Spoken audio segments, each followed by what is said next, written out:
딱. 네. 1.2 1차원 파동과 파동 강렬시. 1차원이라는 말은 한 방향으로만 나간다고 보면 돼. 그 외에 다른 건 나갈 수가 없어. 그게 1차원이야. 그러니까 일로만 가지 이렇게 갈 수는 없어. 그러니까 선만 있는 거지 면이 없는 거야. 3차원이라고 하면 2차원이라고 그러면 면이 있는 거 일로 갈 수도 있고 일로 갈 수도 있는 거잖아요. 그렇죠? 그럼 면이 완성되는 거니까 3차원이 되면 오만 잡다고 그래도 다 나갈 수 있는 거지. 1차원은 이것밖에 없는 거야. 이 선밖에 없는 거야. 그러니까 모든 선 이외에 다른 거 있어서 그러니까 쉬운 거지 수학이. 선만 보면 되는 거니까. 그래서 이게 지금 1번식 있잖아요. 그렇죠? 앞절에서 일반적인 일정한 파동하는 것이 있잖아요. yxt는 gx-ct 플러스 hx 플러스 ct 있잖아요. 그러니까 일로 가는 거 그 위에 다른 거 있을 수가 있어요? 1차원에서? 없잖아. 이게 전부인 거야. 이 이상은 있을 수가 없어. 그러니까 이 모든 1차원 방정하는 식은 1번식으로 다 현에서는 이렇게 그 스트링에서는 이렇게밖에 나올 수밖에 없다는 거예요. 그렇죠? 이게 이 모든 걸 다 지배 1차원 파동의 지배자예요. 자, 읽어봅시다. 앞절에서 일반적인 1차원 파동은 식 1로 표현할 수 있음을 보았고 이들의 물리적인 의미를 살펴보았다. 식 1로 표현되는 파동 현상을 좀 더 자세하면서도 앞절에서 살펴본 방법과는 다른 측면에서 살펴보기로 하자. 식 1이 1차원 파동 현상을 대표하는 완벽한 수학적인 표현이므로 식 1에 대한 어떠한 수학적인 분석도 물리적으로 가치 있는 결과를 줄 것이다. 좀 더 상세한 현상을 파악하기 위하여 식 1을 미소한 시간과 공간의 변화에 의하여 변화하는 정도를 살펴보기로 하자. 이게 미소한 시간과 미소한 공간에서 아주 짧은 시간과 아주 작은 공간에서의 변화를 살펴보는 게 바로 미분이라는 거예요, 미분. 미자라는 말이 쪼갠다는 얘기잖아요, 그치? 그치? 영어로 하면 differentiation이라고 그러고, 그치? differentiation 하면 계속 쪼개가지고 있잖아요, 이게 보는 거예요. 그러니까 우리말로 하니까 이제 쪼갠다는 말 미자 해가지고 쓰는 거고.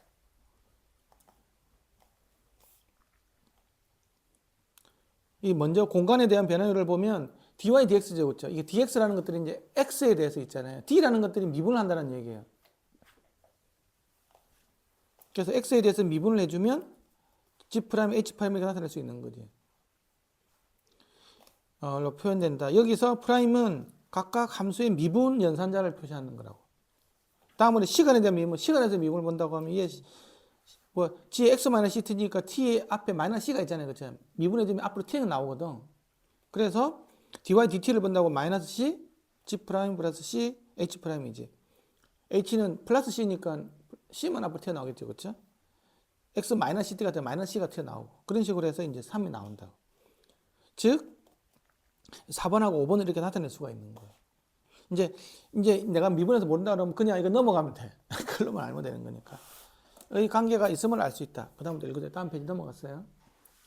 그 화면에 잘 따라가세요. 네. 네. 식 4는 파동 G의 시간당 변화하는 모양을 마이너스 C dx분의 dg와 같다는 사실을 이야기한다. 반대로 식 5는 음의 방향으로 전파하는 파동 H의 변화하는 모양은 C dx분의 dH로 표현됨을 보여주고 있다. 즉 파동 G는 공간상의 음의 기울기를 가진 것은 한 고정된 위치에서는 y 방향으로 양의 속도를 갖고 움직이며 왜냐하면 아까는 마이너스 C dg dx니까 마이너스니까 음의 기울기를 가지고 있는 거겠지, 그렇지? 공간상의 양의 기울기를 가진 부분은 음의 속도를 갖고 움직인다. 그림 1.2.1은 오른쪽으로 전파하는 파동과 왼쪽으로 전파하는 파동의 운동학적 관계를 나타내고 있다. 식 4와 5를 다시 한번 시간에 대하여 미분하면 한 번 더 시간의 미분을 한번 더 해보는 거예요. 식 6, 7과 같이 됨을 쉽게 알 수 있고 결과적으로 일반적인 1차원 파동, 즉 오른쪽 진행파와 왼쪽 진행파 모두를 포함하는 파동은 다음과 같은 편미분 방정식을 만족하는 것을 알 수 있다. 이제 이게 보면 이제 8번식이 나오잖아요, 그렇죠? d 제곱 by dt 제곱은 c 제곱 dx 제곱분의 뭐 dy 제곱 이렇게 나오잖아요. 이거 2차 미분 관계거든. 하나는 시간에 대해서 2차 미분 해준 거고, 그렇지? 하나는 공간에 대해서 x에 대해서 2차 미분 해준 거잖아요, 그렇지? 그럼 시간에 대해서 2차 미분은 뭐였어요? 이제 변이가 있는데 y가 아까 변이잖아요, 그렇지? y가 있는데 그걸 한 번 미분해주면 속도가 되고 한 번 더 미분해주면 가속도가 될 거잖아. 그러니까 이게 y로 움직이는 가속도의 텀은 공간에 대해서의 dy dx 하면 기울기가 될 거고, 그렇죠? 한 번 미분해주면 기울기가 되고, 한 번 더 미분해주면 공률이 된다고, 얼마큼 이렇게, 공률. 이 공률하고 가속도가 서로 관계가 있다는 거예요. 거기에 대한 그 상수값이 c제곱분의 1이라는 거지. 이게 현에서 발생할 수 있는 그냥 파동방정식 끝이야. 너무 쉽잖아. 이거 파동방정식 이렇게 개 쉬운 거였어. 이렇게 이게 다야, 현에서는. 그 나중에 이제 그러면 이제 음파가 되잖아요. 그럼 이게 y가 지금 이 y가 변이가 y가 생기잖아요, 그렇죠? 이게 뭐로 바뀌냐고 p로 바뀌는 것밖에 없어. 똑같아. 아, 그 이게 가속도하고 공률과의 관계구나. 그 관계라고. 우리가 FMA 해가지고 세상의 모든 존재하는 그 운동은 가속도하고 힘과 가속도의 관계를 표현하는 게 FMA잖아. 뉴턴의 운동법칙, 그렇죠? 그거는 뭐 어쨌든 그 가속도 텀이 나오는 거든. 이것도 가속도 텀이 하나 나오죠, 그렇죠? d 제곱 y의 dt 제곱이 가속도 텀이니까, 그렇지? 이제 그거는 공간으로 움직일 때 거기에 대한 속도도 아니고 속도에 한 번 더 미분해 준 텀인 공률 관계로 나온다는 얘기인 거야. 다음. 혹은 가속도가 어떤 운동의 결과로 표현되는 물리력이라는 관점에서 식8을 다시 정리하였으면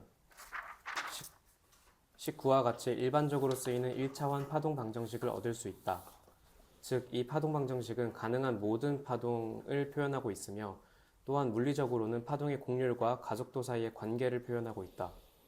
식9를 2차원이나 3차원 공간으로 확대하여 표현하면 왼쪽 항, 즉 변이의 3차원적 곡률과 가속도와의 관계가 될 것임을 상상할 수 있고, 변이가 이 경우 직교좌표축의 이 괄호가 있는데요. XYZ. 네, 직교좌표축의 XYZ와 혼동되는 것을 방지하기 위하여 파동의 변이를 크사이라 하면 3차원 파동 방정식은 식10과 같이 쓸 수 있을 것이다.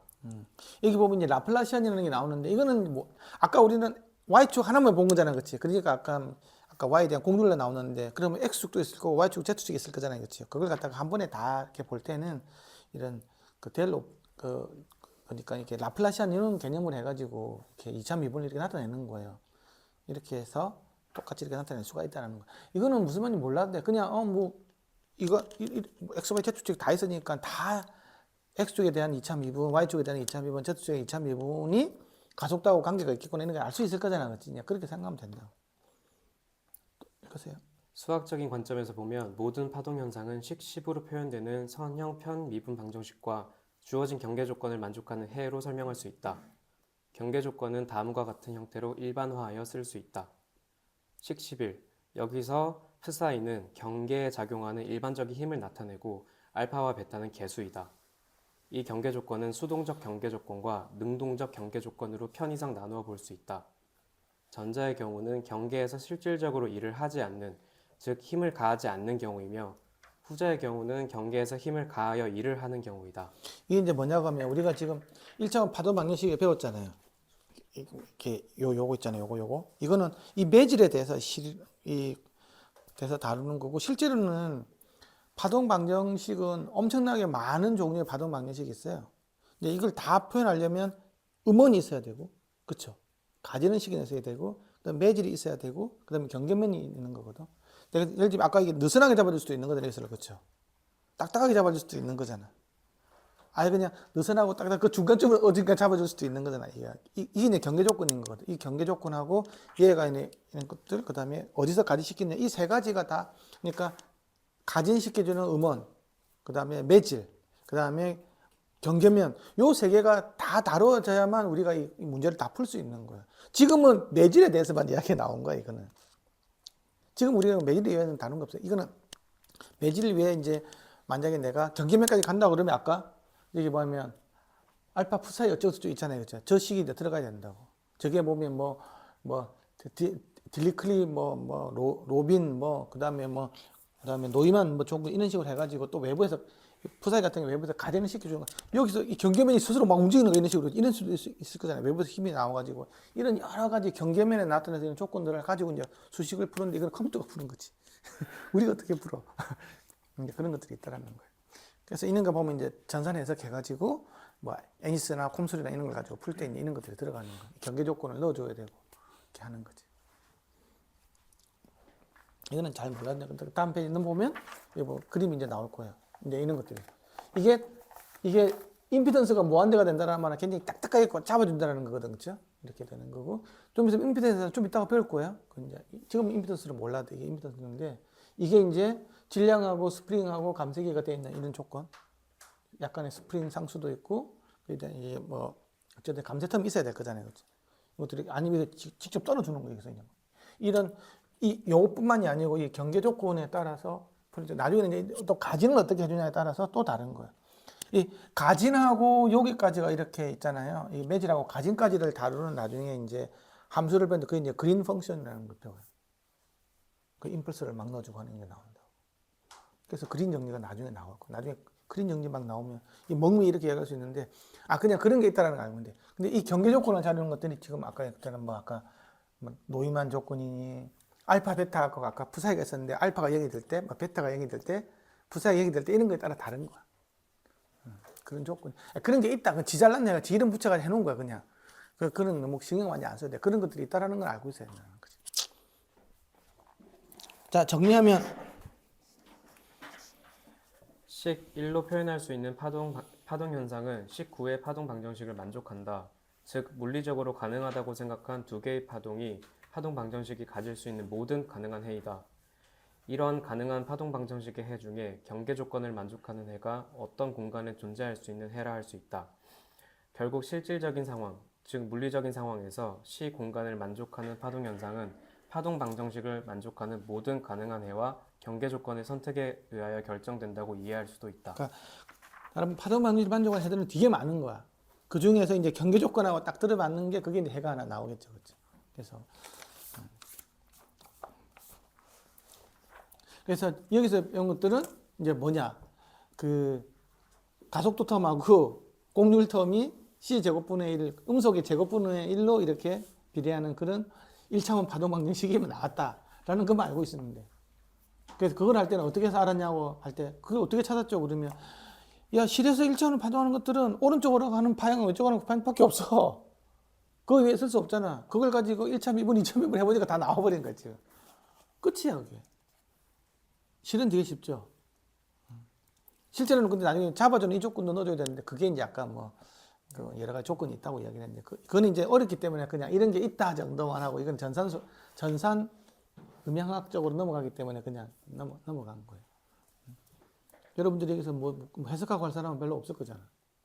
그래서 넘어간 거죠. 지금 이것도 지금 어려워 죽겠는데 그렇게 들어가가지고 자 1.3절 그 다음에 이제는 뭐냐 그러면 현의 지배 방정식이야. 그러면 이제 이거를 우리가 1.2절에서 그랬잖아.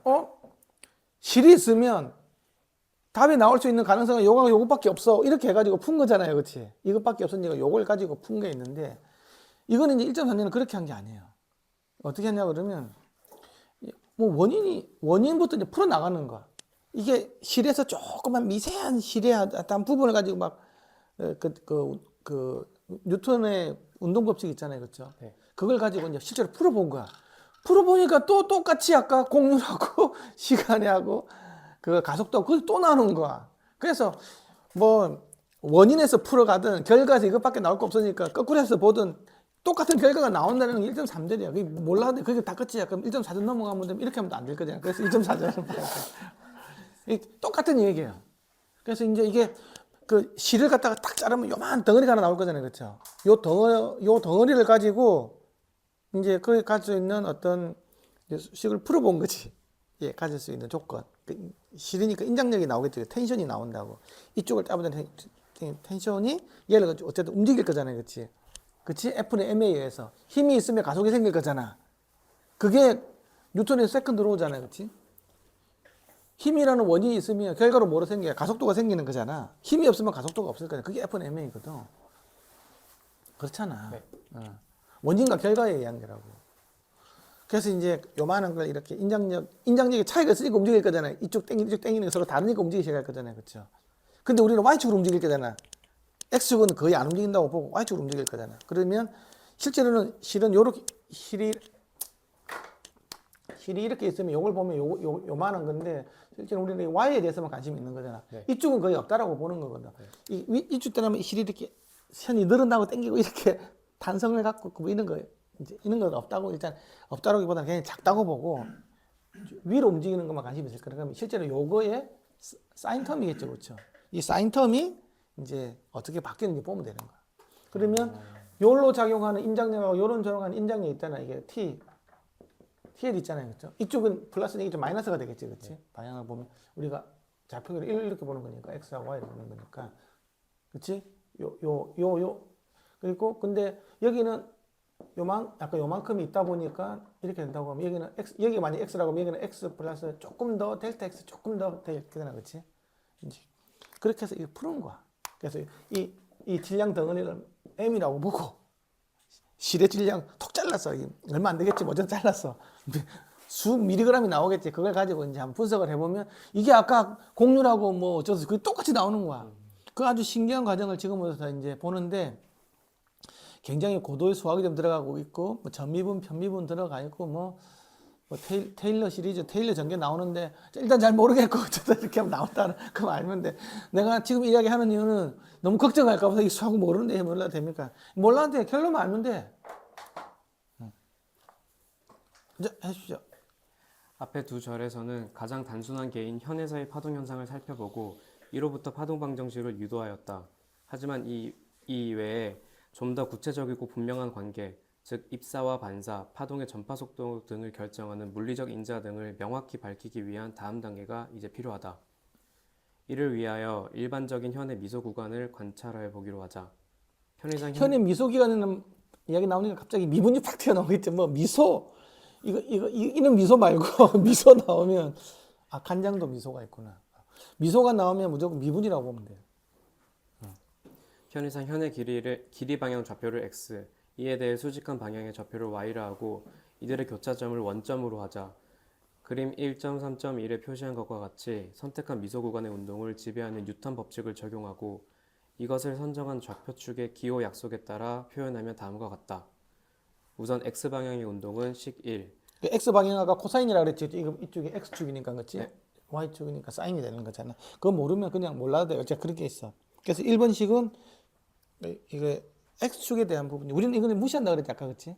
y축에 대해서만 관심이 있다 그랬으니까. 그리고 왼쪽에 마이너스 tl 마이너스 어쩌고 있잖아. 이 두 개 사이에 아까 힘의 이제 인장력의 불균형 때문에 얘가 가속이 될 거잖아요. 그럼 ma니까 로 L이 아까 밀도라 그랬잖아요. 그렇죠? 로 L에다가 ds가 해주면 얘가 이제 질량이 되겠지.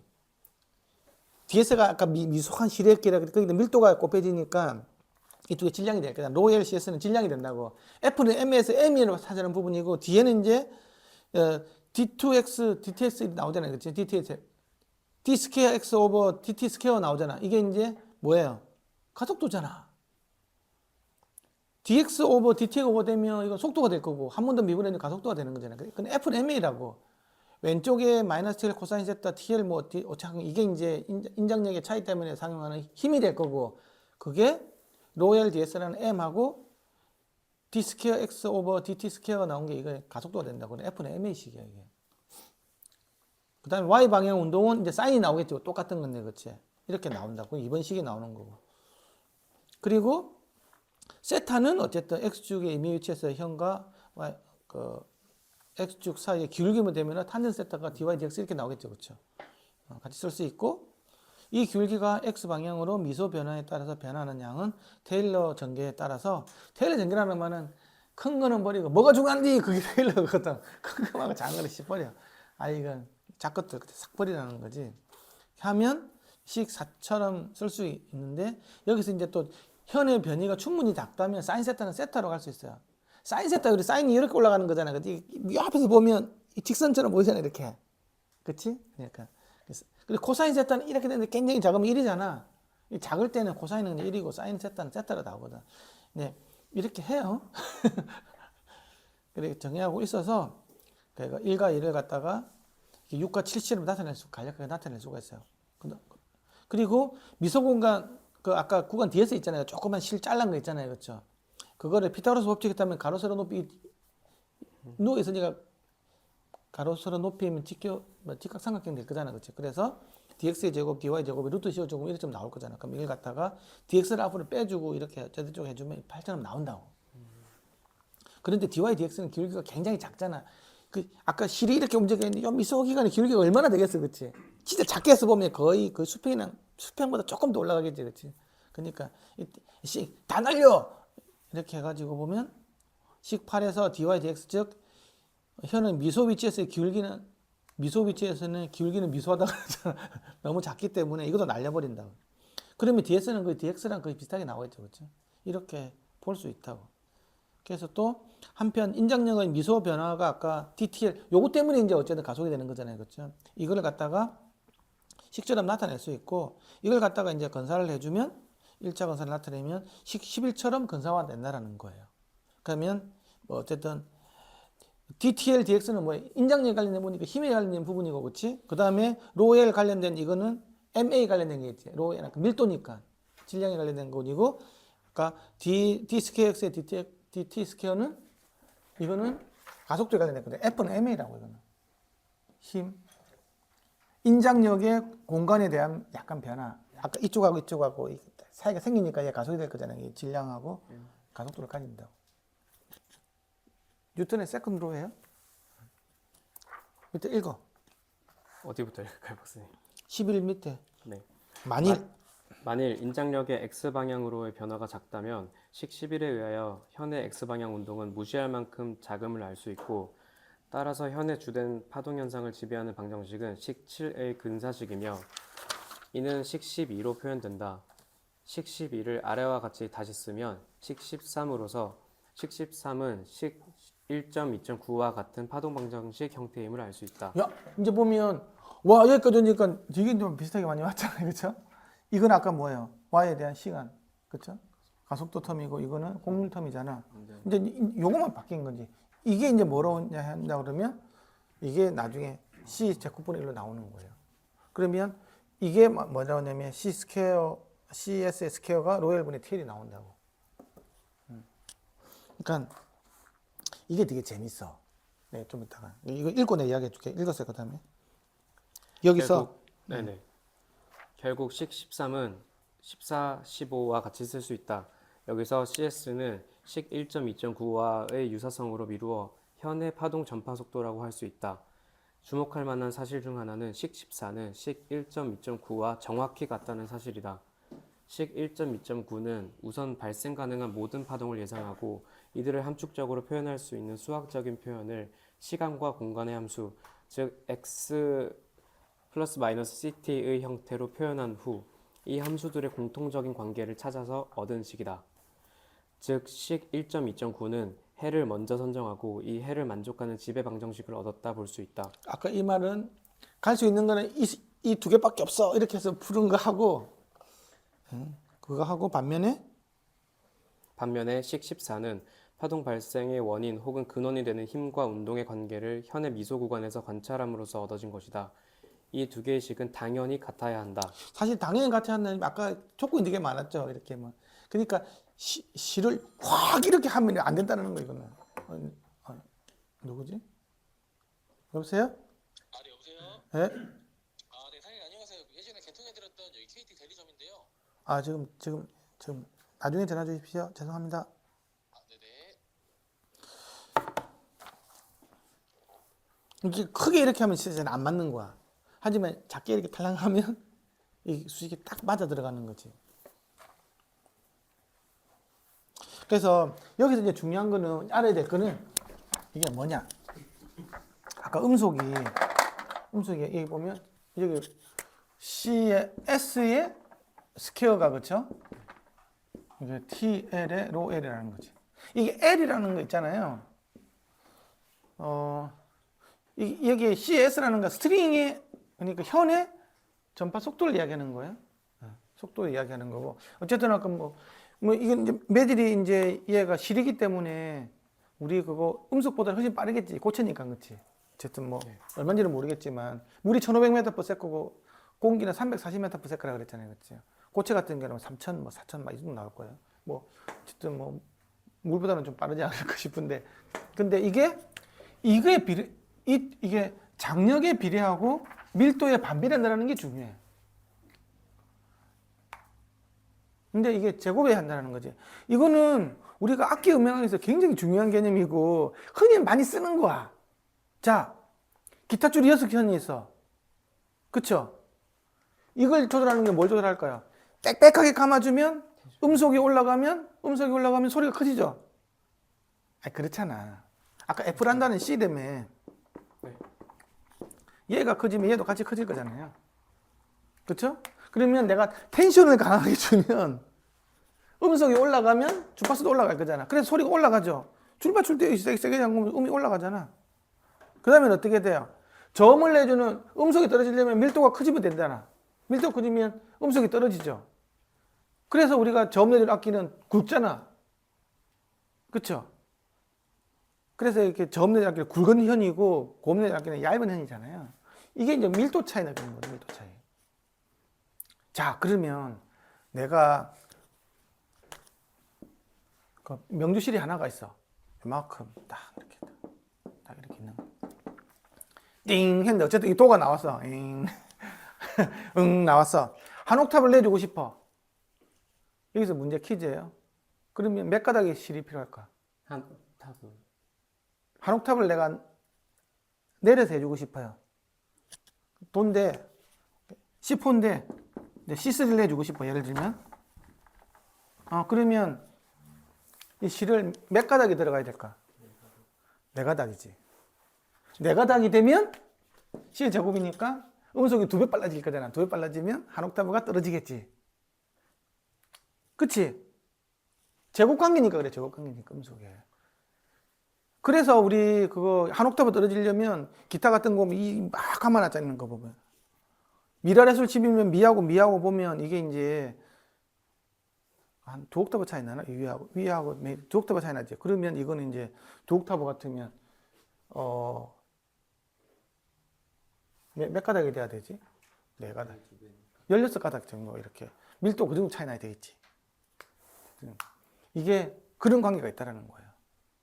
그러면 이게 텐션 인장력을 4배로 해주면 한 옥타브 올라간다는 얘기예요. 이게 나중에 바도 다 그렇고 영수 모듈러스에다 바에 해가지고 로에 바 이렇게 들어오고 다 똑같아. 이 관계는 이게 판때기든 줄이든 방막이든 다 똑같아. 이 관계는 희한하게도.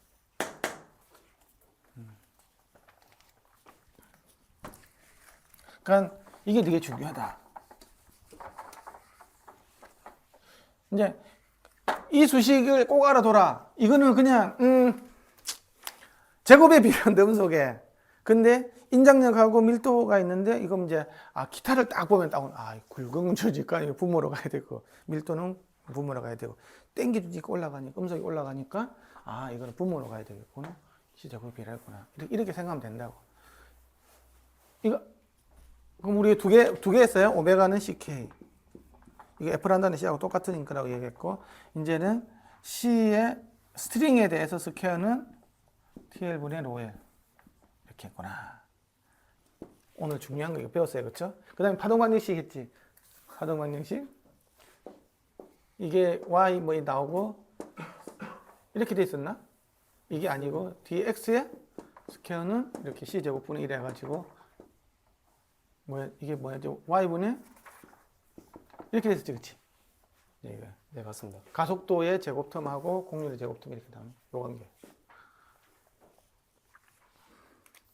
그러니까 요걸 맞춰주기 위해서 이게 아까 이렇게 나왔잖아요, 그렇죠?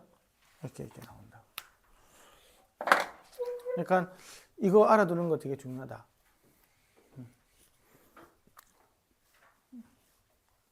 기타를 생각을 해라. 기타.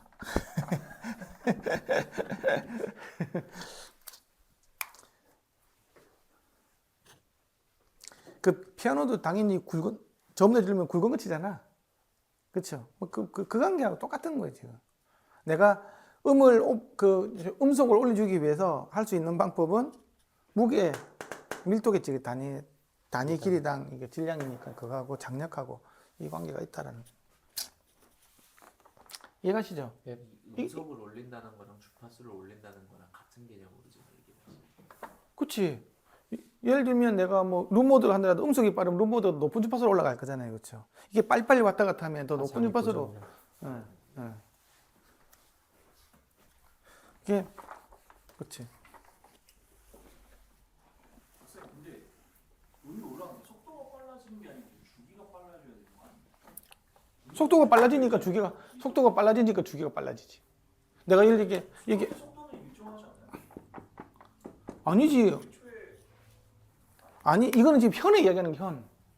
그러니까 반복 현. 속도가 빠르다니까. 예. 현의 현 아까 CS의 제곱이라고 그랬잖아. 현이 갖고 있는 거 있잖아요. 이게 그 속도 이야기. 현이 그러면 이거 한번 이야기를 해볼게.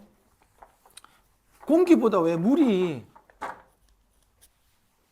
그 음파 전도 속도가 왜 더 빠르지?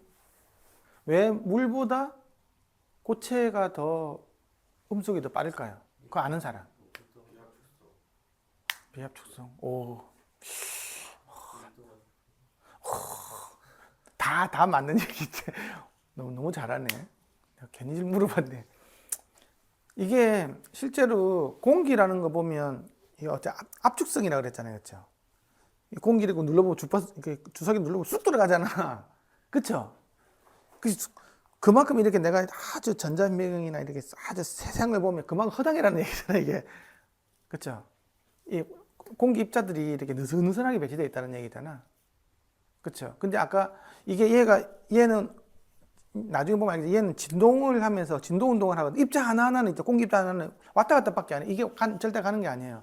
이게 계속 얘는 왔다 갔다 하는 거거든. 그러면 또 그 옆에 있는 거한테 또 운동량을 전달해 줘가지고 또 이렇게 왔다 갔다 하는 거. 얘 하나하나 보면 계속 왔다 갔다만 해요. 근데 이게 전체적으로 보면 이렇게 오는 거겠지. 그러니까 입자의 운동 속도하고 파동의 운동 속도는 전달 속도는 전혀 달라요. 우리가 340m 이야기하는 것들은 이 파동이라는 이 에너지가 전달되는 이 속도가 340m라는 거지. 입자가 운동 속도가 그거보다 훨씬 느려요, 사실은. 얘는. 있는 것들은. 근데 이게 뭐냐고 하면 얘가 모멘텀이 익스체인지가 되면서 이제 파동 에너지 전달되는 거거든. 그런데 이게 입자가 띄엄띄엄 있네, 이게. 여기 한 게 있고, 한쪽부터 저기 하나 이렇게 하는 거잖아요. 그렇죠? 그럼 얘가 움직여가지고, 야, 바톤 터치 하는데 시간이 오래 걸리는 거야. 근데 만약에 이게 이제 밀도가 높다고 보면 있잖아요. 그렇죠? 이 입자 사이 간격이 점점 좁아지나 그러면 바로 탁탁 치면 바로 탁탁탁탁 갈 거잖아. 완전히 그게 붙어 있다 그러면 탁 치면 탁 가겠지. 그래서 이제 물도 약간의 압축성, 컴프레시블 플루이드라고 그래가지고 압축성 유체라고. 공기는 뭐 술렁술렁한 거고. 그렇죠? 그러니까 에너지 전달 속도가 입자들의 에너지 전달 속도가 밀도가 높으면 높을수록 더 빨리 가겠지. 그게 음파의 전달 속도예요. 아까 밀도라고 그랬죠. 제가 밀도로. 기가 왜 이쪽에 너무 기가 막히게 갔나. 딱 그게 맞는 거예요. 아까 또 누가 또 뭐라 그랬잖아. 다른 사람은? 비합축성. 그것도 마찬가지고. 비합축성이 된다는 말은 밀도가 높다는 얘기가 똑같은 거잖아. 그래서 이게 딱딱하면 딱딱할수록 음파 전달 속도 빨라져. 밀도가 높을수록 무조건 빨라진다. 딱 붙어 있다고 하면 딱 치면 바로 나와야지. 이렇게 쫙 붙어 있으면 딱 치면 바로 나올 거잖아. 내가 왜 그 이야기를 왜 했지? 어쨌든 전달 속도가 다르다. 실하고 이런 것들은. 실도 아까 그래 얘기했잖아. 밀도 뭐 이런 거 있잖아요. 그렇죠? 이건 이제 무거운 것 때문에 그런 거고, 이거는 이제 매질 사이 그 관계는 아니고, 매질은 똑같은 거잖아요. 그렇죠? 매질이 똑같은데, 이게 이제 무겁냐, 안 무겁냐, 이제 이건 질량을 나타내는 텀이 되고, 얘는 장력을 나타내는 텀이니까 이야기하는 거예요. 그래서 내가 옛날에 그 국악 하시는 분들은, 그 가야금 이런 거 할 때 무병실로 가지고 하잖아요. 맞죠? 네, 그렇게 하는 걸로 알고 있거든. 명주실 그렇지. 그래서 한 옥타브 할 때는 내가 가다가 꼰다 그러더라고. 이렇게 꼴 때. 같은 길이에서 옥타브를 하나 낮출 때는. 그런 이야기를 들었던 것 같아. 이게 거기서 나오는 거야. 내가 다 이야기. 근데 아까 F 람다의 C에서 C가 올라갈 때 F가 따라 올라간다. 근데 람다는 무조건 고정. 아니 지금은 경계 조건이 고정되어 있다는 가정하에서 하는 거잖아. 기타 줄일 때 그걸 한다로 고정돼 있잖아 지금. 어.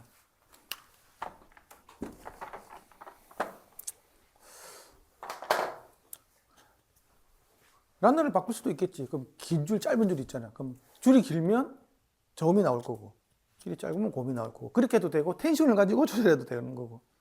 그치? 사실 그 텐션이 조절이 되면 밀도도 좀 바뀌겠지, 그치? 약간은. 이제 그런 서로 상관적인 관계도 있을 거고, 다 있겠죠. 어쨌든 그냥, 크게 보면 이렇다. 여기는 그냥 뭐가 있냐. 이거는 이제 기타를 보면 알 수 있다. 그러니까 1.3절은 기타를 보면 된다. 실제는 그게 아니고, 뭐 미소 구간에서 어쩌고 뭐 능력 해가지고 뭐 텐션이 어떻고 뭐 테일러 시리즈가 어떻고 뭐 거기서 뭐 어쩌고저쩌고 이렇게 나오고 뭐 사인 세타가 뭐 세타로 가고 코사인 세타는 1로 가고 뭐 작을 때는 뭐 이런 것까지 그거는 그냥 기교인 거예요, 기교. 그래서 결론이 뭐였는지가 중요한 거야. 결국 나오면 그건 이렇게 이제 나온다는 거지. 이게 아까 바일 때하고 멤브레인일 때하고 다 똑같이 성립하는 거라는 거지. 똑같이. 되게 나중에 재밌어요. 그 다음에 1.4 1자유도 진동계와 임피던스. 이제 이전은 스피커를 이해하는데 굉장히 중요한 파트야. 모든 1자유도계 운동계 있잖아요. 질량, 스프링, 댐핑이 있는 이 시스템에서 이제 외부에서 외력을 줬을 때 얘가 어떻게 운동을 하는지 이제 그게 이야기가 다 나오는 거예요. 그래서 이제 보면 이게 내가 천천히 어떤 운동을 있을 때 천천히 해줄 때 빨리빨리 해줄 때 있잖아요. 그때 이제 이게 질량이고 스프링이 있을 거니까 질량이 있잖아. 내가 어떤 외력을 가해주잖아요. 그렇죠? 외력을 가해주잖아요. 그렇죠? 그럼 이제 질량이 있고 얘가 이제 스프링이 이렇게 달려가지고 여기에 대시포터가 해가지고 댐핑이 이렇게 달려 있는 거라고 이런 식으로. 그럼 내가 이렇게 막 흔들어 본다고. 재밌는 거는 내가 천천히 흔들어주잖아요. 그렇죠? 천천히 흔들어주면 이 모든 힘이 이면 어디에서 제어가 되는 줄 알아요? 이 스프링이 내가 모든 힘을 얘가 다 가져가. 이 스프링을 늘리고 당기는데 힘이 나간다고. 천천히 해줄 때는. 그게 갖다가 스티프니스 컨트롤 리전이라고 그래. 주파수가. 아주 낮을 때는. 주파수가 낮을 때는 이것만 이해하고 있으면 돼. 지금 이걸 설명하려고 지금 뭐 계속 나오는데 이걸 천천히 하면 내 모든 힘이 스프링을 늘리고 당겨야 될 거잖아요. 그치? 이게 스티프니스를 내가 이렇게 스티프니스가 컨트롤로 하는 주파수 되게 나온다고. 겁나게 빨리 하잖아. 그럼 이 힘이 다 어디로 가는 줄 알아요? 내가 주는 힘이 요 질량을 움직이는 가속시키는 힘으로 다 가는 거야. 이 무게가 엄청 중요해. 그래서 매스 컨트롤 리전으로 가는 거야. 그 다음에 얘하고 질량하고 스프링이 딱 있으면 이들 공린 주파수가 생길 거잖아요. 그렇죠? 그러면 모든 게 이게 댐핑 컨트롤 리전으로 가는 거야. 그때 우리가 공진 주파수라고 그래요. 그때 이게 만약에 이제 댐핑이 굉장히 적고 얘가 연락이 계속 준다. 그러면 얘가 브레이크 다운 되겠지. 막 깨져버리고 막 이렇게 됩니다. 그 이야기를 하는 거지, 이거는. 제가 뭐예요? 그 댐핑. 이거 대시폿이라고. 제일 쉬운 거는 꿀통 있잖아, 꿀통. 사모님이 했는데 꿀통에다가 젓가락을 담거나 푹 쑤셔. 떼봐. 잘 안 터지잖아. 서서히 빼면 빼지잖아요. 그렇죠? 팍 빼면 안 빠지죠. 점성이 딱 붙어 있으니까. 그게 마찰력이 있는 거잖아. 근데 어쨌든 이 점성은 나중에 이 빼는 속도에 비례해요. 얘는 힘은 가속도에 비례하고 얘는 변위에 비례하고. 스프링은 변위에 비례하죠. 그래 우리 스프링 상수라고 그러잖아. F는 KX 해가지고. 그렇지? 스프링 상수에 비례하고 얘는 속도에 비례해. 얘는 가속도에 비례해. 질량은. 이게 변이 속도 가속되면 얘의 1차 미분, 2차 미분 이렇게 보일 거잖아. 이게 그러니까 2차 미분 관계가 2차 편미분 방식으로 나온다니까 얘가. 그 이야기 할 거야 좀 있으면. F는 MA, 질량에 관련된 게 F는 MA고, 그쵸? 이거 뉴턴 세컨드로 배운 거죠, 그쵸? 그 다음에 한 개 더 있는 것들은 또 F는 KX라고 배운 거 있어. 이게 뭐냐고 하면 변이에 관련된 거, 이게 스프링 상수죠, 그쵸? 스프링력이라고. 그치? 그 다음에는 마찰력 같은 경우는 F는 R에다가 그 다음에 V가 있다고. 이건 속도에 비례하는 텀이야. 근데 이거는 뭐냐고 하면 이건 X고 속도니까 이거는 dx의 dt고 A는 D 스퀘어 X에 DT 스퀘어 이렇게 가는 거야. 얘 1차 미분, 2차 미분 관계. 이게 되게 재밌지 않아요? 속도는 마찰력은 속도에 비례하고, 그 다음에 이거 복원력은 변위에 비례하고, 그 다음에 그 질량에서 생기는 이 질량 텀은 가속도에 비례하고 이렇게 된다고. 이게 신기한 거. 이게 우리 RLC랑 똑같은 거예요. RLC. 이게 R이고 있잖아요. 이게 L이고 이게 C야. 전기가하고 똑같아. 이것 때문에 우리가 필터를 만들어 가지고 고주파수 제거, 중주파수 제거, 저주파수 제거할 때 RLC를 어떻게 달고 이렇게 이야기하잖아요. 그렇죠? 이게 다 이것 때문에 그래요. 얘는 저주파수 쪽으로 많이 작용을 하고, 얘는 고주파수 작용하고, 얘는 특정 주파수 작용하는 거지. 얘하고 서로 상쇄되면 공정이 생겨가지고, 얘가 만약에 미끌미끌 하다 그러면 금방 브레이크다운이 생기겠지. 그치? 이제 그런 일들이 벌어진다고. 그런 이야기가 여기서 나와요.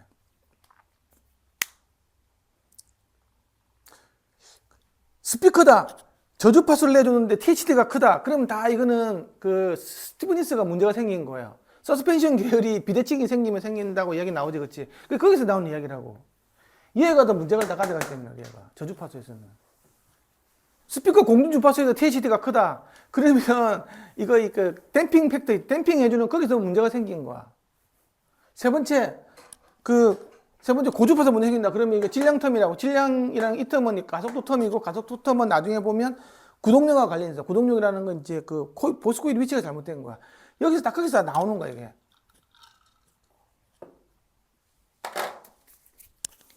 그래서 이거 스피커하고도 중요한 얘기라고 하는 게 그러면 사장 다 했죠. 그럼 모장하면 되겠네. 그렇게 하면 안 되겠잖아. 그래 이제 사장을 공부를 해야 된다. 사장까지 하고 밥 먹으러 갑시다. 네. 무슨 얘기인지 알겠죠? 이게 제일 쉬운 거 1자유도계예요.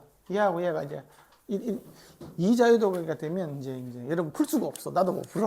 그거는 이제 기계가 푼다.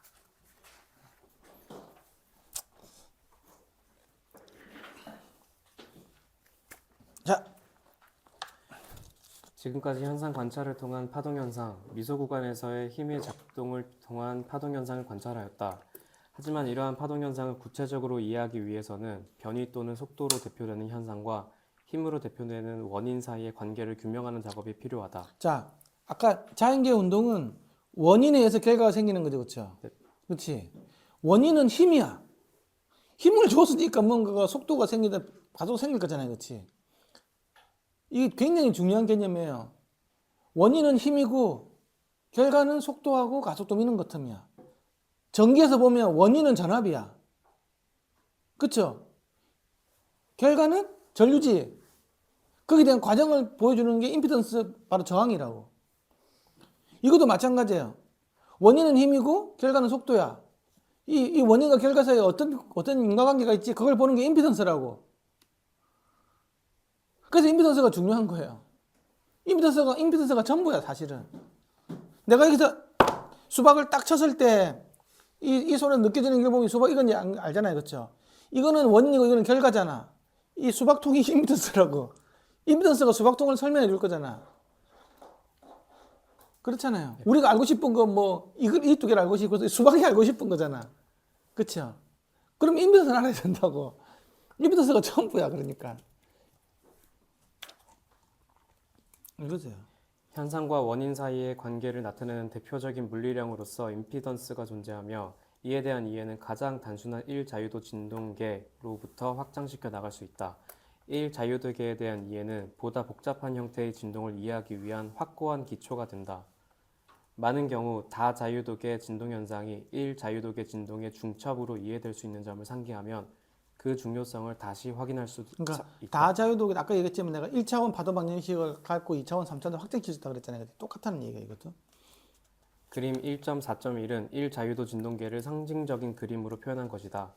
이 진동계에서 관심의 대상이 될 수 있는 물리적인 현상 중 대표적인 물리량이라 생각되는 질량의 변이가 다른 물리량과 어떤 관계를 갖고 있는가를 살펴보자.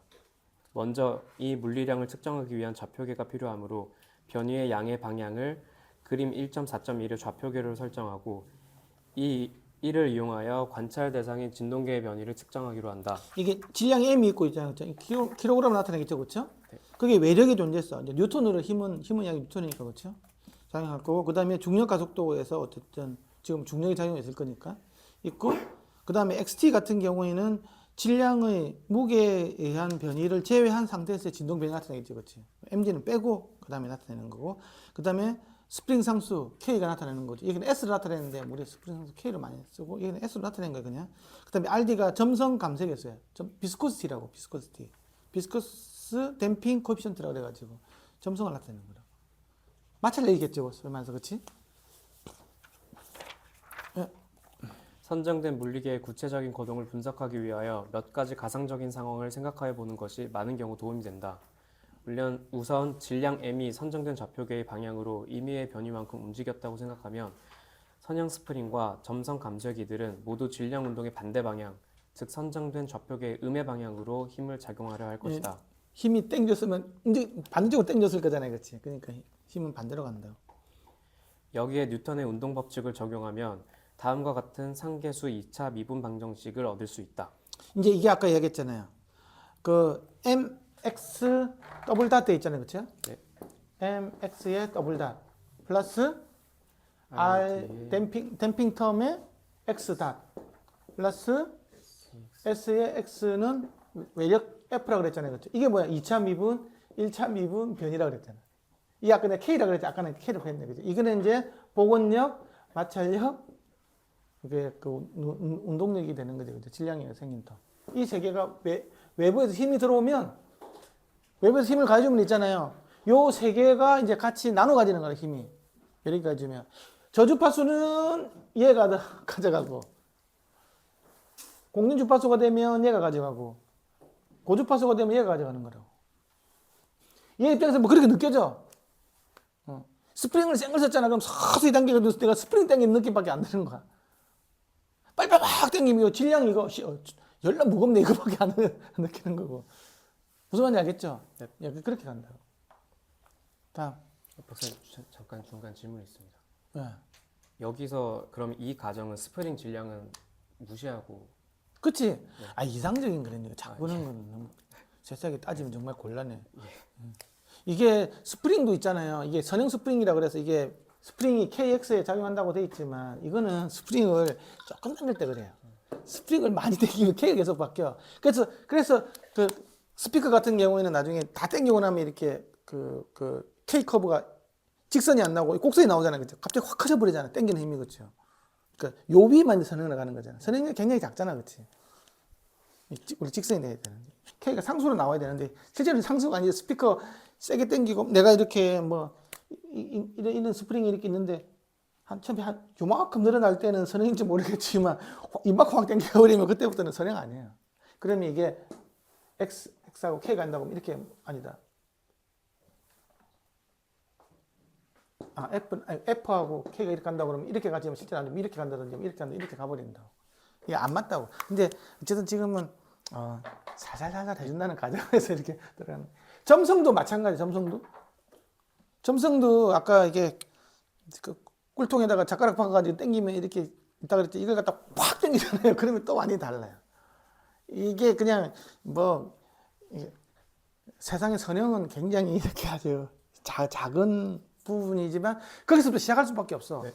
아까 소리도 크게 나와버리면 하나도 안 맞다 그랬잖아요. 비선형으로 넘어간다. 130, 20 넘어가면 다 깨진다 그랬잖아요. 그렇죠? 그런 거라고.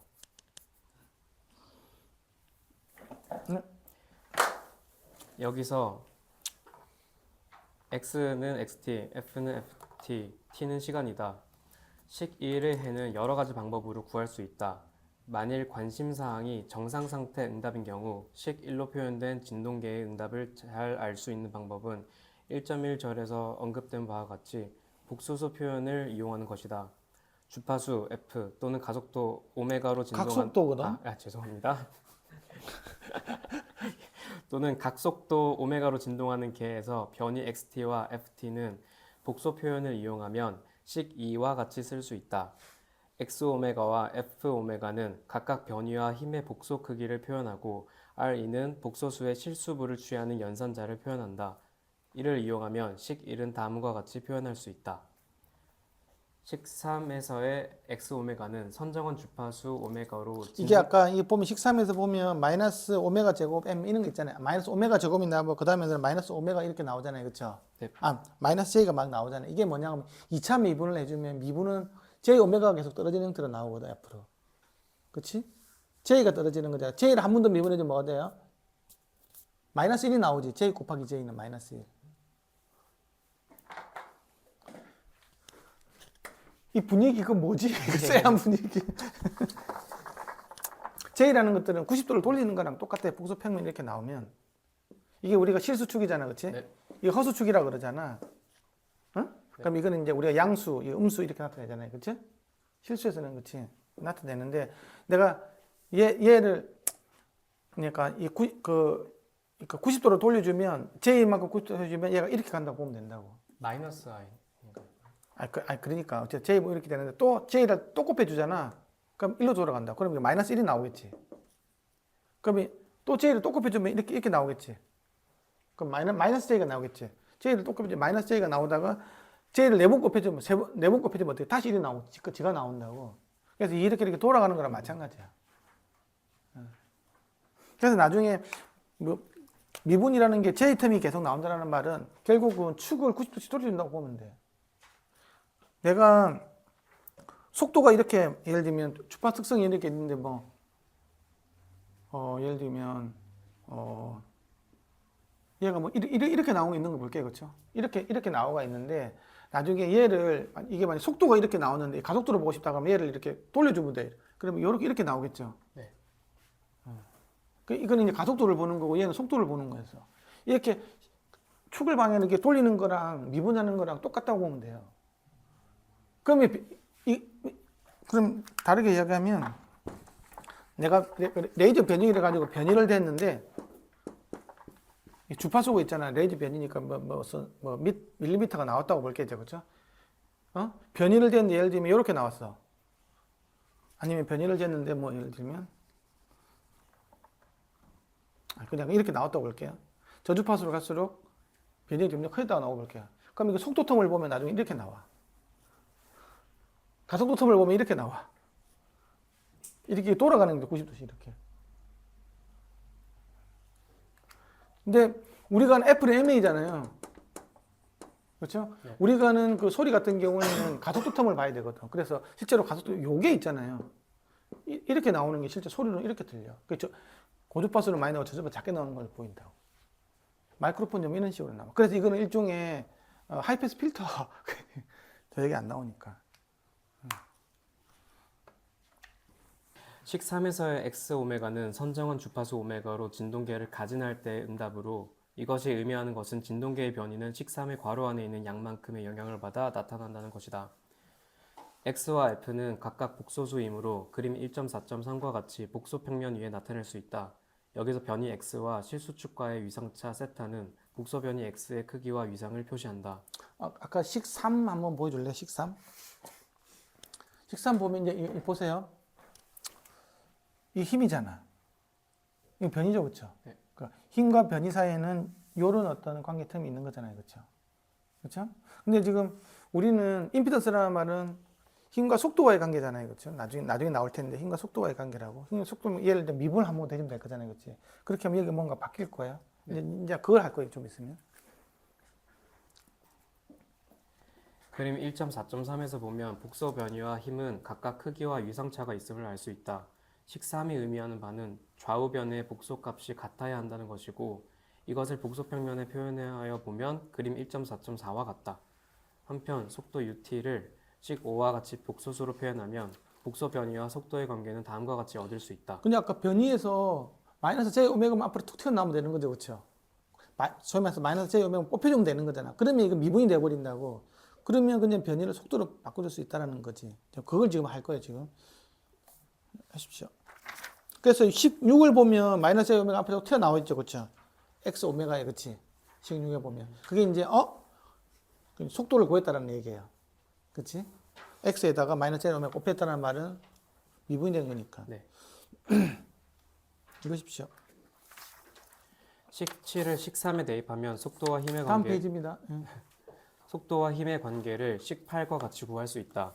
식3을 그림 1.4.4에 표현하였듯이 속도와 힘의 관계를 복소 평면에 나타내면 그림 1.4.5와 같다. 식8에서 F오메가는 진동의 원인 또는 입력, U오메가는 그 결과 또는 출력이라고 할 수 있다. 원인과 결과 또는 입력과 출력과의 관계를 표현하는 한 방법으로 임피던스가 존재하며 식9와 같이 속도에 대한 힘의 비로 표현된다. 임피던스는 항상 힘과 속도와의 관계야. 이건 알겠죠? 힘을 속도로 나눠주는 거예요. 식9는 임피던스가 작을수록 단위 입력에 대해 출력이 커짐을, 임피던스가 클수록 출력이 작아짐을 의미한다. 자, 그러면 임피던스를 한번 이야기해 볼게요. 임피던스는 얘가 원인이고 얘가 결과로 나온 거잖아요. 그렇죠? 이 원인의 외부에서 힘을 가해주면 어떤 결과로서 속도가 생길 거잖아요. 움직일 거잖아. 그때 얼마만큼 잘 움직이는지 모르는지 나타내는 게 요 관계라고. 그거예요. 그러면 아까 임피던스가 힘과 속도와의 비율이라 그랬잖아요. 그렇죠? 이 비율 관계라는 게 중요해. 그러면 내가 임피던스가 크다고 볼게요. 우리가 임피던스가 크다 작다 있는 이야기 많이 하잖아.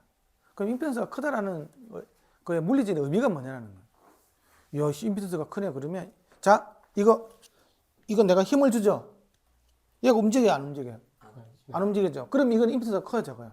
힘을 열어주는데 얘가 안 움직이잖아. 임피던스 엄청 큰 거야. 자, 이 녀석, 이 사람 보세요. 이거는 임피던스가 커, 안 커, 이 사람? 안 크지? 힘을 많이 안 줬는데 지가 알아서 막 움직여주는 거잖아, 이게. 그럼 힘이 더 작은 거라고. 근데 얘가 힘을 빡 줘봐봐. 이렇게 되면 힘이 더 커진 거라고. 내가 뭔가를 줬어. 얘가 반발력이 되겠어. 잘 안 움직여. 그럼 임피던스가 큰 거야. 이해가시죠? 그런 거라고, 임피던스라는 게. 그러면 임피던스가 크다는 말은 결국은 어떤 물체가 딱딱해질 가능성이 되게 크지. 그 진동판이, 스피커인데 뭐 진동판이 딱딱하다 그러면 임피던스가 크다고 우리가 그때 이야기하는 게 바로 그 이유 때문입니다. 공기에 비해서 임피던스가 공기에 비해서 큰 거지. 이것도 뭐 상대적인 거니까 임피던스가 크다. 다른 거에 비해서 작을 수도 있지만 이게 그거라. 근데 이게 단순히 힘과 운동과의 관계 이런 식으로 볼 게 아니고 원인에 대한 결과가 생기고, 그쵸? 원인에 대한 결과가 생기고 그에 대한 모든 걸 다 보여주는 게 임피던스라고 하는 거를 반드시 알아야 된다는 거야. 내가 임피던스를 안다는 말은 시스템을 다 아는 거야. 내가 시스템을 알기 위해서 하는 거잖아. 내가 탕 쳐가지고 수박이 에서 이 손에서 진동을 느낄 거잖아. 내가 이제 소리를 들리는 거 빼고 진동만 본다고 하면, 그럼 얘가 힘이고 얘가 속도를 느끼는 거죠. 그러면 이 수박이 썩었는지 잘 익었는지 보는 것들은 임피던스를 통해서 아는 거예요. 경험으로 알겠지. 무슨 지 알겠죠? 이게 다 그런. 예. 질문 있습니다. 여기서 말씀하신 속도라는 게 이제 전달 속도가 아니라 입자 속도를 말씀하시는 건지, 그러니까 아까 음속할 때의 속도랑은 완전 다른 개념. 여기서는 입자 속도라기보다 이거는 그냥 입자 이런 개념에서 그냥 네. 기계적인 그냥 작은 단위에서 그냥 속도, 어떤 매질의 속도를 나타내는 거예요. 이거는 파동을 이야기하는 게 아니고, 예, 예. 이거는 기계적인 임피던스 이야기하는 건데, 나중에 이제 음파 임피던스 같은 경우에는 뭐 얘가 좋은 질문 하는데 뭐 몰라도요. 이게 임피던스랑 기계적 임피던스는 힘과 이 속도와의 관계가 있는 게 있고, 미케니컬 임피던스 이런 식으로 표현해요. 그 다음에 음향 같은 경우에는, 어쿠스틱 임피던스 같은 경우에는 어떻게 했냐고 그러면 힘과 볼륨 입자 속도를 볼 수도 있고, 힘을 볼륨 밸런스로 볼 수 있어요. 이 덩어리가 움직이는 거죠. 공기 덩어리가 움직이는 걸 볼 수 있는데, 이걸 갖다 Q라 그러거든. 볼륨 밸런스라 그러는데, 이건 조금 달라. 그러니까 이게 우리가 이게 전기계가 있고 기계계가 있고 그다음에 음향계가 있으면 스피커가 딱 있는 거잖아요. 그렇죠? 전기가에서 기계적 메커니즘에서 소리가 나오는 거잖아요. 그렇죠? 이걸 할 때 보면 이게 이제 임피던스, 전기에서 예를 들면 전압은 여기서는 뭐 힘이 되고 여기서는 프레셔가 되고 막 이렇게 갈 거잖아요. 그렇지? 그렇게 갈 거잖아. 네. 예. 그다음에 여기 전류 같은 경우에는 여기서는 이제 기계 같은 경우에는 이게 속도가 되는 거고, 그렇죠? 여기서는 이제 보통 일단 볼륨 벨로시티로 많이 작용을 해요. 파티클 벨로시티가 아니고 실제로 전파되는 속도를 많이 보는 거니, 그럼 이걸로 많이 간다고. 뭐 그런 게 있어. 그래서 여기서 요 사이 갈 때는 항상 면적이라는 게 이렇게 굉장히 중요한 게 돼. 덩어리로 움직이기 때문에. 내가 힘을 주는데 보시쿨이 힘을 주는데 면적에 따라서 음압량이 달라질 거잖아. 그렇죠? 보시쿨이 열정 움직이는데 진동판 요만해. 그러면 이거 뭐 엄청나게 이게 작아질 거잖아. 근데 이 면적 관계에서 중요한 관계가 되는 거라고. 어쨌든 그런 게 있는데 어쨌든 이거는 좀 방금 질문이 나왔으니까. 하지만 어쨌든 힘과 속도와의 관계로 본다 라는 것만 알고 계시면 돼요. 자, 그럼 합시다. 19는 임피던스가 작을수록 단위 입력에 대해 출력이 커짐을, 임피던스가 클수록 출력이 작아짐을 의미한다. 18을 이용하면 1 자유도 진동계의 임피던스는 10으로 표현할 수 있다. 실수부는 감소의 개수만으로 그러니까 RD는 실수부고 J가 들어간 부분은 다 이게 허수부일 거잖아요. 그렇죠? 예. 이렇게 하는 거예요. 허수부는 스프링 상수와 질량으로 구성된다. 10을 이해하는 한 방법은 극한의 경우에 그 특성을 살펴보는 것이다. 먼저 주파수가 공진 주파수에 근접하는 경우를 생각하여 보자. 이 경우 10은 11로 근사할 수 있다. 이 공진 주파수란 말은 오메가 S 빼기 M 오메가가 0으로 가는 거예요. 그렇죠? 허수가 없어지는 거. 그렇게 보면 RD만 남을 거잖아요. 그렇죠? 11은 실수만 존재하며 감소의 개수에만 영향을 받는다. 따라서 공진 주파수 근처에서는 속도와 힘은 동일한 위상을 가지며 감소의 개수에 의해 그 응답이 지배받는다. 주파수가 공진 주파수보다 상당히 낮은 경우에는 임피던스는 12와 같이 허수부로만 존재하여 힘과 속도 사이에는 90도의 위상차가 존재하고 주파수에 비례하며 스프링 상수에만 영향을 받는다.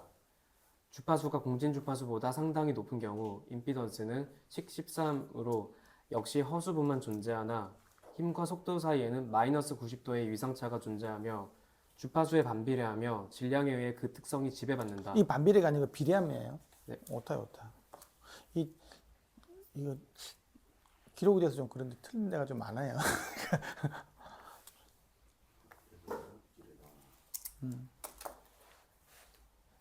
요약하면 저주파수 대역에서는 강성이, 공진주파수 부근에서는 감쇄력이, 고주파수 대역에서는 질량이 1 자유도 진동계를 지배한다고 할 수 있다. 자, 이 조금 앞으로 한번 가보시겠어요? 여기서 아까 이 식이잖아요, 이 식, 그치? 이 식인데 이제는 좀 본질적인 이야기를 해볼게요. 우리가 폭소수를 왜 다루냐라는 거지. 이제 그걸 좀 알아야 돼. 우리가 지금 뭐 음향을 배우면서 자꾸 폭소수 하면 진동 미케니컬 나오면서 지금 뭐 진동이 하면서 계속 폭소수를 다루잖아요.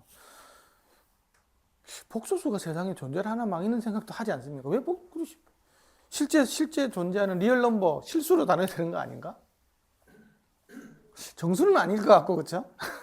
실수일 것 같은데 왜 폭소를 다루냐는 거지. 근데 폭소수를 다뤄야 될 수밖에 없어. 예를 들면 폭소수에서 나오는 이게 실수 텀이고 폭소수 텀이잖아요. 폭소수 텀이라는 게 뭐냐고 하면 내가 분명히 얘에서 힘을 줬어. 그쵸? 내가 일을 해주면 이거 반응을 해야 될 거잖아. 그쵸? 근데 이 폭소수 텀이라는 것들은 분명히 얘도 뭔가를 하는데 바깥으로 나오는 게 아무것도 없는 거야. 그러면 이거는 실수 체계로 가지고는 표현이 안 되잖아. 그쵸? 내가 뭔가를 줬으면 얘는 분명히 뭔가 반응을 해야 될 거잖아. 얘 꿀꺽 하나? 그 이상하잖아. 그래서 이게 근데 실제로 자연계 존재는 그런 게 너무 많은 거야. 얘가 줬는데 꿀꺽 하는 게 너무 많아. 근데 그 꿀꺽 하는 게 그냥 꿀꺽이 없어지는 게 아니고 지가 갖고 있는 거야. 에너지를 저장을 하는 거야. 그게 중요해. 저장을 한다라는 게. 전기장의 형태로 저장할 수도 있고 자기력의 형태로 저장할 수도 있고. 이게 우리가 RLC를 보면 있잖아요. 코일 같은 경우는 그러니까 콘덴서 같은 경우에는 전기력의 힘으로 저장하는 거고, 그러니까 전하를 저장하는 거고, 그렇죠? 코일 같은 경우는 자기력을 저장을 하는 거예요. 저장한다는 말은 그게 나중에 써먹을 수 있는 거야.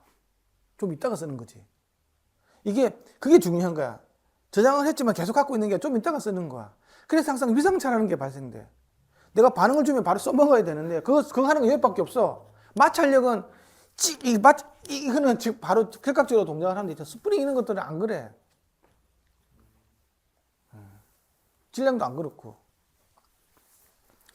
그래서 이 J텀이 있는 것들은 뭔가를 에너지를 저장하는 메커니즘이 있는 거야. 얘는 스프링으로 저장하고 얘는 이제 질량으로 저장하는 거야. 무슨 말인지 알겠어요?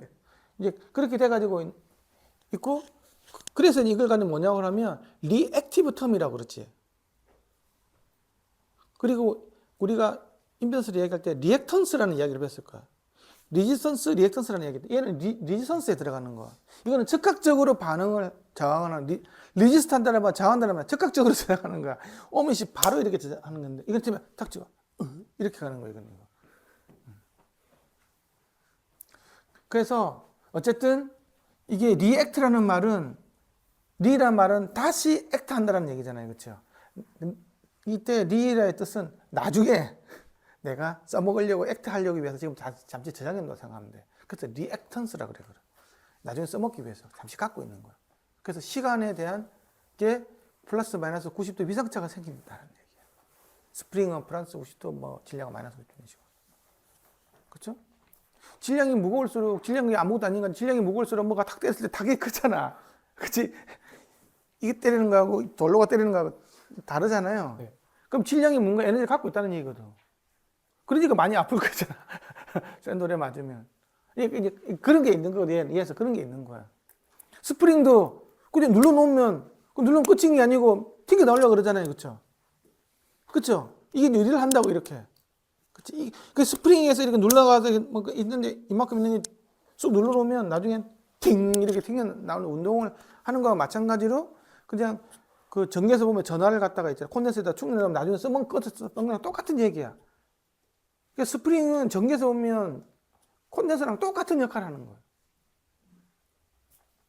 얼마나 알겠어요? 그리고 질량 있잖아, 질량. 아까는 무거우면 힘이 더 가속이 세진다고 그랬잖아. 그건 나중에 뭐라고 하냐면 이게 코일하고 똑같은 역할을 하게 돼. 코일도. 관성력하고 코일 인덕턴스랑 똑같은 그 역할을 하게 된다고. 자, 그래서 어쨌든 얘하고 얘가 있는데, 그러면 이 두 개 다 있잖아요. 어떤 운동을 방해하는 텀이잖아요. 그렇죠? 방해하는 텀이, 얘도 방해하는 텀이야. 그 제일 작아지려면 뭐든지 없어지는 게 제일 작아질 거잖아요. 그렇죠? 그래야 이제 운동이 제일 크게 나올 거잖아. 그러면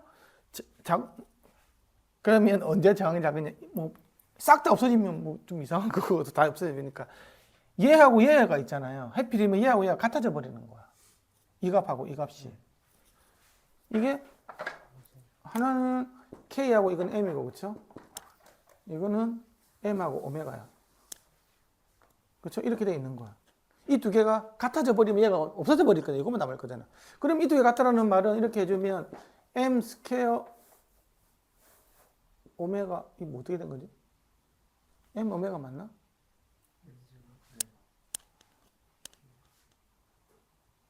K 이렇게 되는 거지, 그렇지? 그렇죠?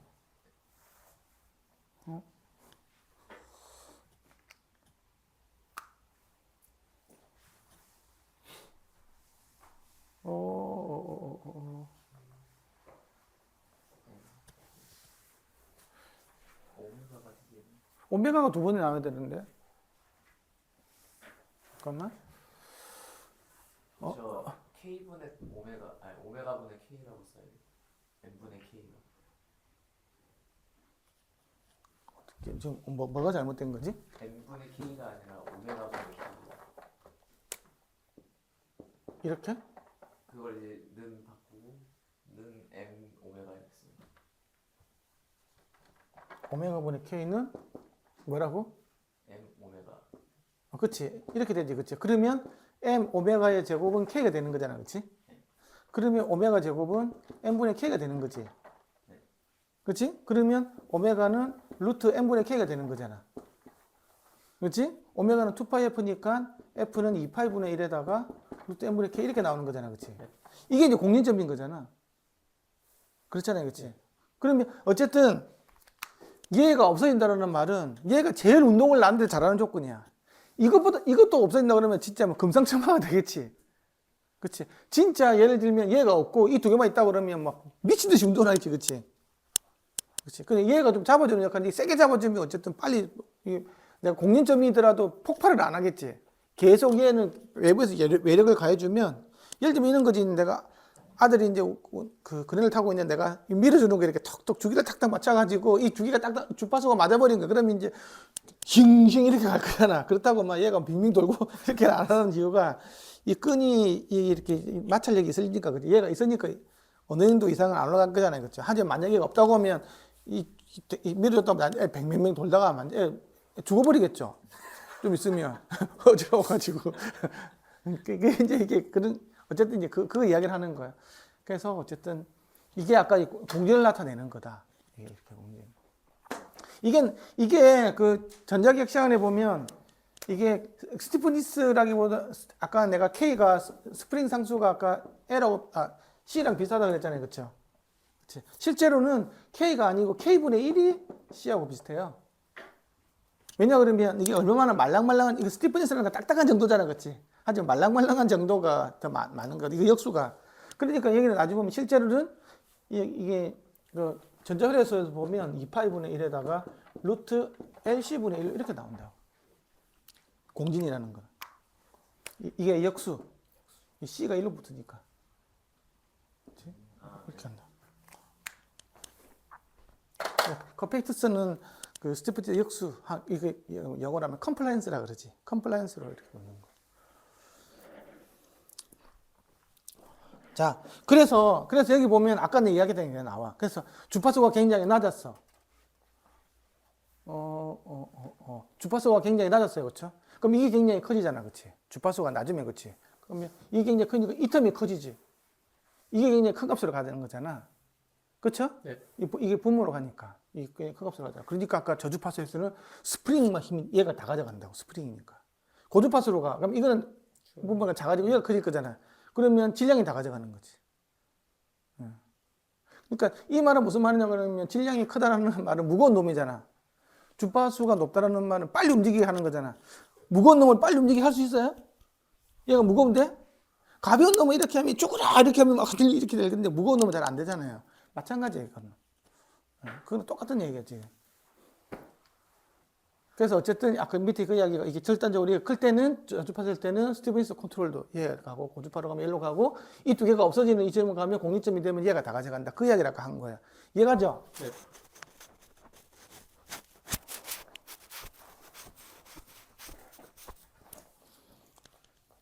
네, 다음 읽으십시오. 임피던스를 통해 다음 페이지 넘어가고 이거. 읽겠습니다. 임피던스를 통해 1자유도계에 전달되는 파워를 생각하여 보자. 힘 Ft에 의해 전달되는 평균 파워는 힘과 속도의 곱에 의해 식집 4와 같이 쓸 수 있다. 이제는 파워를 계산하는 거예요. 파워는 나중에 인테스 얘기 나오지만 힘과 속도를 더 곱해주는 거야. 임피던스는 나눠주는 거 있지. 파워는 곱해주는 거야.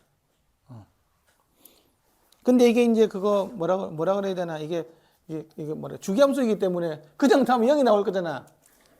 이렇게 됐다 하면 돼요? 네, 플러스 마이너스. 그렇죠.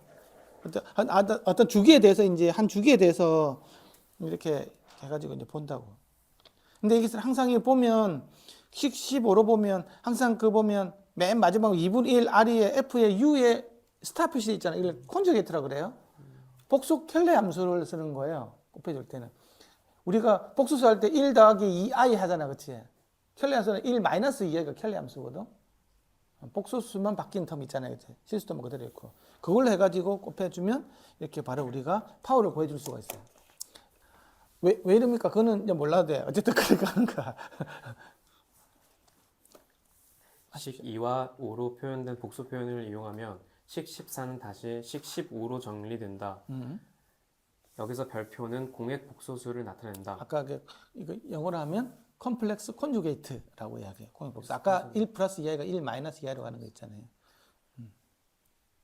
식 9의 임피던스 정의를 이용하면 파워는 다시 식 16으로 나타낼 수 있다. 식 16은 시스템에 전달되는 파워는 임피던스의 실수부에만 비례함을 보여준다.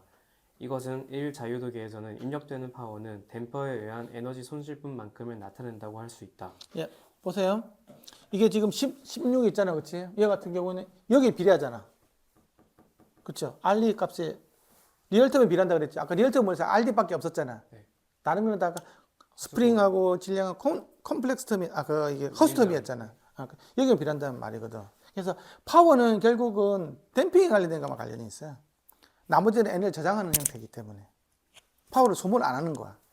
그 이야기를 하는 거야. 읽어보십시오. 16번부터. 네, 식 16은 시스템에 전달되는 파워는 임피던스의 실수부에만 비례함을 보여준다. 이것은 1. 자유도기에서는 입력되는 파워는 댐퍼에 의한 에너지 손실분만큼을 나타낸다고 할 수 있다. 스프링과 질량 효과는 에너지 발산과는 관계없으므로 식 16에서 그 영향이 나타나지 않았다고 할 수 있다. 실제로 스프링과 질량은 힘과 속도 간의 플러스 마이너스 90도의 위상차를 발생시켜 반동 성분을 발생시켜 순간 파워에만 영향을 줄 뿐 평균 파워에는 영향을 주지 않는다. 근데 리액티브를 반동이라고 나는 하는 거는 되게 반동적인데?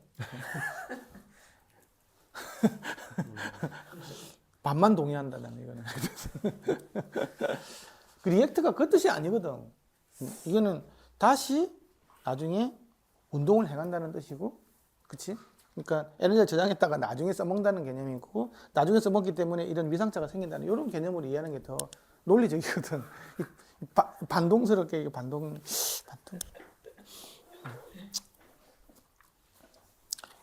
이현준 선수 학교에서는 어떻게 배워요? 이게 반동으로 배워요?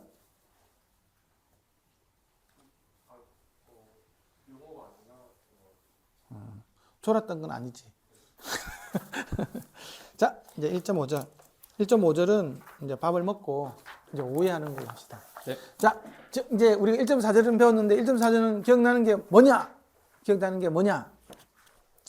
1자유도기 운동에서 우리가 이제 진동 시스템 있잖아요. 질량과 세상의 모든 어떤 거라도 질량하고 스프링 상수하고 그다음에 댐핑 텀이 없는 건 없어. 모든 건 다 있어. 만약에 댐핑 텀이 없다 그러면 한 번 해주고 나면 평생 동안 운동하고 있을 거잖아. 그런 일은 없잖아, 그렇지? 무조건 댐핑 텀은 다 있는 거야. 그리고 눌러주면 순간적으로 있잖아. 이렇게 탄성 텀이 없는 건 없어. 내가 아무리 머리가 딱딱하더라 눌러보면 술렁술렁 하는 부분 있잖아요. 질량 없는 녀석이 또 있나? 그렇기 때문에 다른 말로 하면 어떤 자연계의 존재도 다 자기 자신의 고유 진동수가 있는 거야. 고유 진동수. 아까 요거는 무조건 가지는 거라고. 왜? 질량하고 그 스티프니스가 있기 때문에 그런 거지. 그러니까 그 말은 이 친구가 있어. 이 친구도 한 가지 뭔가 약점 텀이 있는 거야. 그것만 다 공략해주면 얘가 폭발할 수 있어. 그랑 똑같다고. 그 점만 공략하면 되는 거지. 그러니까 내가 그 유리잔 이런 것들도 있잖아요. 특정 주파수 확 깨져버리잖아요. 그치? 세상의 모든 물건은 다 거기에 있다는 거. 이런 물건이 있을 때를 가정을 해서 내가 거기다가 외력을 주면, 그쵸? 외력을 주면 이거는 저주파수로 가면 저주파수가 천천히 이렇게 하면 이게 전부 다 스프링력으로 다 가고, 빨리빨리 가면 이게 질량 텀으로 가는 거. 그 다음에 이게 얘 갖고 있는 어떤 아까 스프링하고 그 다음에 질량 텀이 딱 같아지는 이 주파수가 걸리면 이게 공진 텀으로 딱 무조건 가게 돼 있다고. 그 주파수가 높을 수가 낮을 때 그는 이제 그게 질량하고 스프링력에 따라서 다 다른 거니까. 이제 그보다 아래가 되면 스티프니스가 되고 그보다 위로 되면 이제 매스 컨트롤로 간다고. 그리고 이게 아까 이제 실제로 이제 그러면 아까 스프링하고 매스가 하는 역할은 뭐냐? 에너지를 저장하는 형태예요. 그래서 스프링 있으면 이렇게 위치 에너지가 바뀌면 에너지를 갖고 하는 거잖아요. 그렇죠? 그렇죠? 그 질량은 운동 에너지로 갖고 있는 거고. 그렇죠?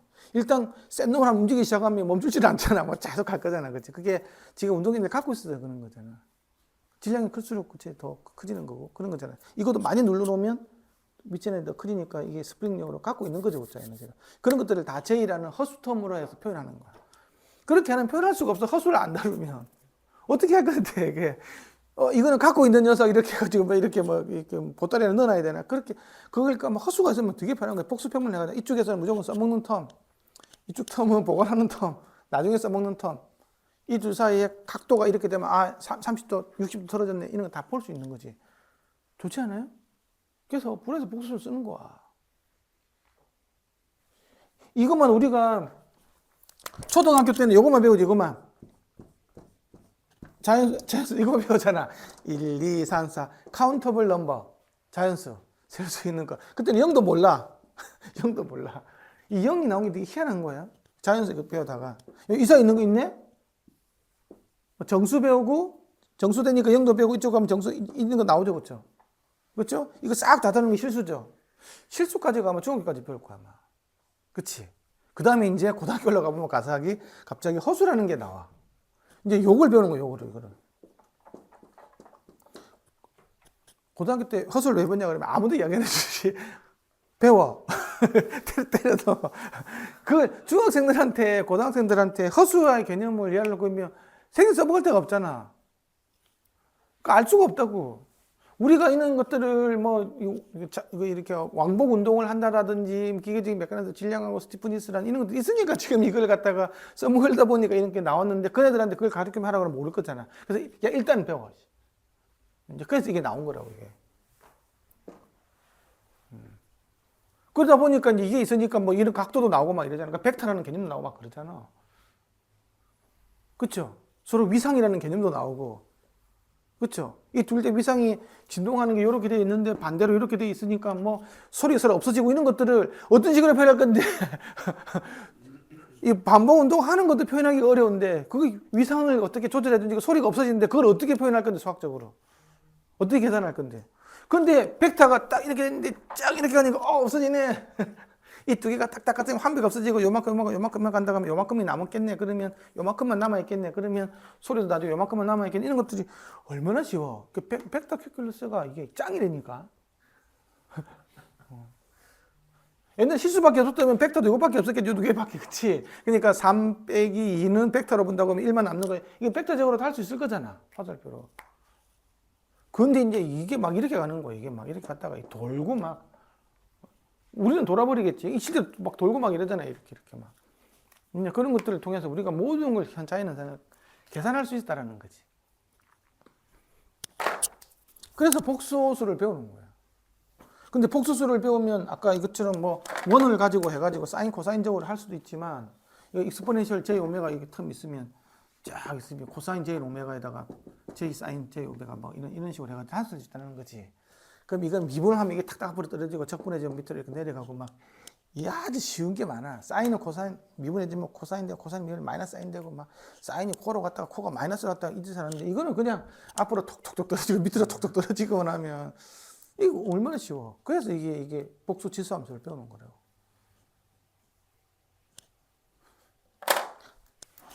뭐 그런 거예요. 내가 이 이상 더 쉽게 가르쳐 줄 수 있는 방법은 난 모르겠어. 그냥 그런 게 있는데, 이거 요즘 그 과학책 이런 거 보면 이런 것들 뭐 복수수가 왜 나왔는지 뭐 이런 것들 이게 많으니까 많이 쳐다보면 이 관점에서 보면 이해가 돼. 복수수를 알아야 되는 거예요.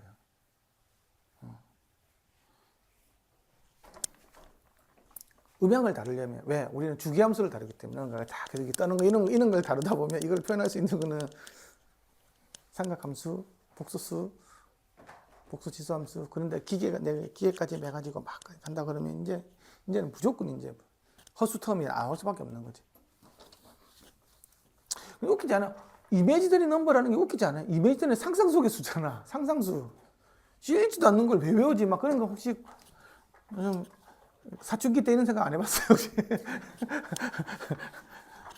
아니 없는 거를 왜 배워요? 근데 없는 게 아니고 꼬부쳐졌다가 나중에 쓸 것들도 없다고 볼 때 그걸 상상수를 가지고 있는 사람이 이제 생각을 하게 된 거지. 그래서 이 오일러라는 사람이 굉장히 중요한 거예요. 이제 아까 복수지수함수하고 사인 코사인 관계를 딱 한 줄로 익스포넨셜 j 오메가는 코사인 j 오메가 플러스 i 사인 j 오메가, 이게 수학자들이 이야기하는 가장 훌륭한 식 딱 그걸 이야기하거든. 오일러 항등식 이렇게 해가지고.